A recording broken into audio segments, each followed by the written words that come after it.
So joining us here in studio right now is Troy Tremblay with Tremblay Financial Services in Nashville, Tennessee, a beautiful city.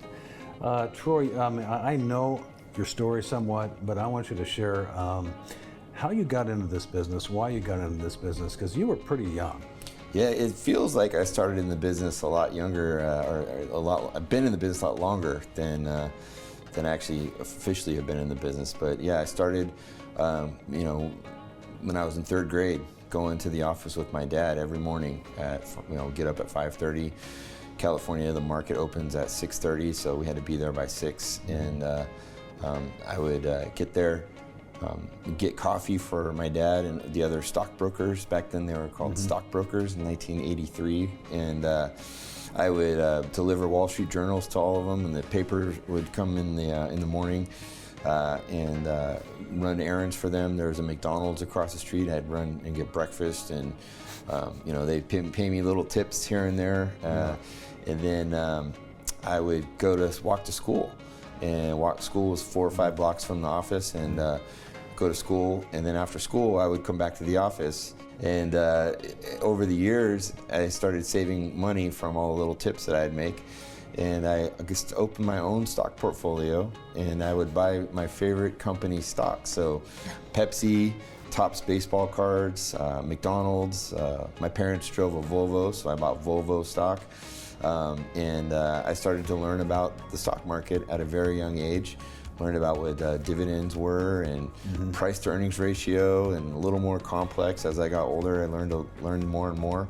But then I became officially licensed in business in 2002. Actually 2003. And so officially I've been in the business for a little over 22 years, but it feels like I've been in the business probably for 42 years. That's interesting too, because now you work with, it's a family business. Your father's in it, and your son's about to be in it. That's right. When you talk about clients, like who's your ideal client? Who do you think you work best with? I think I work best with folks that are just looking to have some honest feedback as to what their financial situation looks like, and they're open to suggestions. And they also are willing to learn and want to understand each investment that they're placed into, and then understand that we're very transparent, and we don't have anything to hide. We're very transparent with our fees. We're transparent with the risks associated with each investment, because every investment has risk, no matter what. Even a U.S. Treasury bill has risk. If you buy a Treasury bond, and interest rates happen to change and increase, you could lose value of that bond if you don't hold it until maturity. So every investment, no matter what, has some sort of risk associated with it, whether it's stock market risk, inflation risk, interest rate risk, or even liquidity risk. And those are all areas that we want to make sure that we're on the same page with those types of clients, and they fully understand, and they're eager to also learn about their portfolio and about their investment temperament, and how it is a good fit for them, and how every investment decision we make together, that they're a part of that process. And those are the types of ideal clients that we like to work with. I can tell you like to educate, because you teach financial planning and retirement planning. Why do you spend time doing that?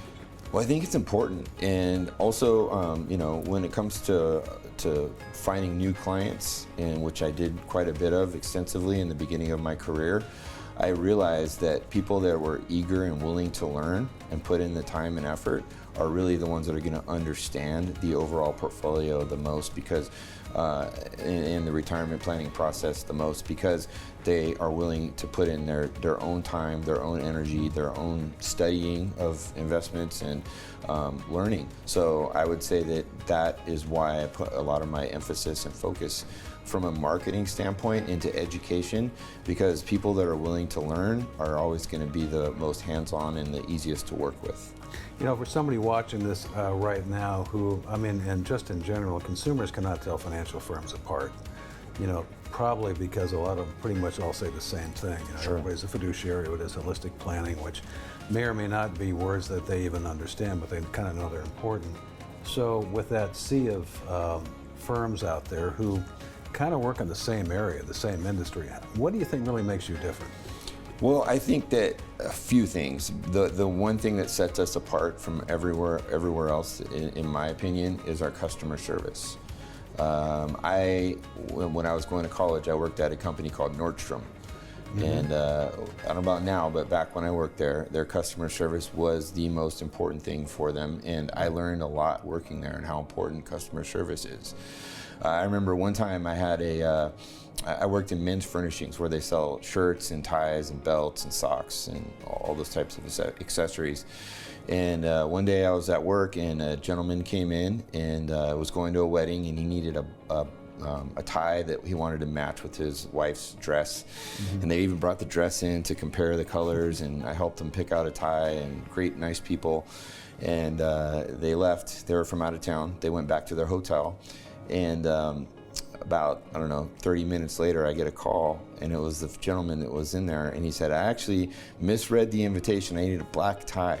Do you have any black ties? And I said, yeah, I do.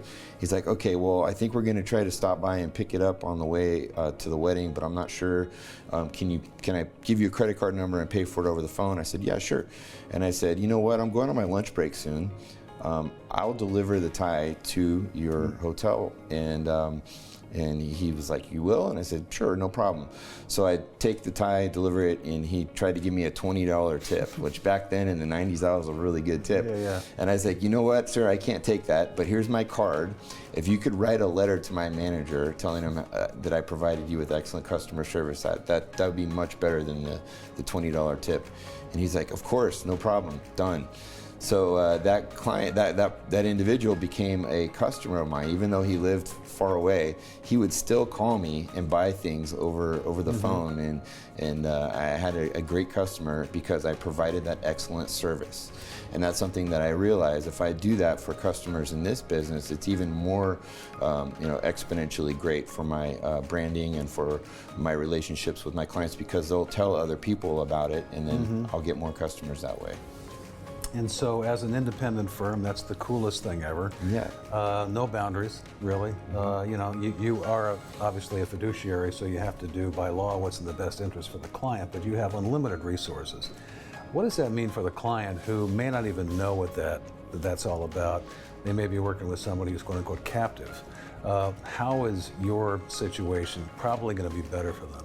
So yeah, that's a great question. A lot of times in our industry, where you mentioned people are held captive at their firms, and you're working for some big, large corporation, the Fidelities or the Vanguards or the Bank of America, types of firms. We actually see a lot of those types of advisors switch firms. There's a lot of moving around. So someone could have an advisor that they really like and they're comfortable with at a large wirehouse firm, and then all of a sudden that person leaves and goes to a different firm, and their account has been assigned to somebody totally different that they have no history with, that has no knowledge of that relationship, and the client's frustrated in that situation. Well, I don't think I'm going to be leaving Tremblay Financial Services anytime soon. I'm going to be working here for the rest of my Your name's career. on the door, man. That's right. So I don't think that'll be a problem in that situation. It never has been. It never will be, because I will be there. Number one, my dad is also there still. I work with my dad still, and then my son will be joining me in a few months to work full time as well. So this is going to be a legacy firm for hopefully many generations to come. So your son didn't have to start like you did at 7, running around No. and getting coffee and newspapers and stuff. Okay, well that's good. Yeah. You're a nice man. And so at the end of the day, when this is all said and done, and maybe you're thinking about retiring, probably not anytime soon, but what do you want your customers to say about you, your clients to say about you? The most important thing, again, in customer service is very important, but I would want them to say that I always put their best interest first. I always did what was best for them. I've always helped them, identify the best investments for them through our retirement planning, financial planning process. Going through that consultation is a critical component. There's multiple steps involved in that, and understanding them and what their needs are and meeting those needs. Finally, do you have a quick story, like the best day you've ever had as a financial advisor? It might have been, you probably have many of them, but it might have been when you were starting out or recently, but where you helped somebody and you realized how important you were, and how much it meant to this family or this person. And it just sort of, because I think, we can get into a routine all the time, but every once in a while you go, oh, whoa, that really did help them a lot. Do you have a quick one? I do. I have several stories, but one story where I really helped a client was with interestingly enough, a life insurance policy.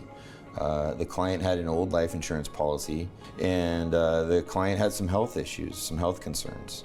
So we were able, even though he had those health concerns, he was healthy enough to qualify for a new life insurance policy that had a long-term care living benefit rider attached to it. Yeah. That client, about 6 years after that policy was issued, got Lou Gehrig's disease. Oh, man. And he was able to access the death benefit before he passed away to pay for those health needs that he had. He had to have his a vehicle outfitted for a wheelchair to get in and out of. He had to have ramps installed all in his home. He didn't want to have to move out of his house to a facility, so he was able to have full-time care in his home, all because we made that one change to switch his policy over to a policy that offered that benefit for him. And he was able to utilize that and live comfortably with dignity throughout his final years. So I would say that that's the one that sticks out the most to me. But again, I have many other stories and examples similar to that.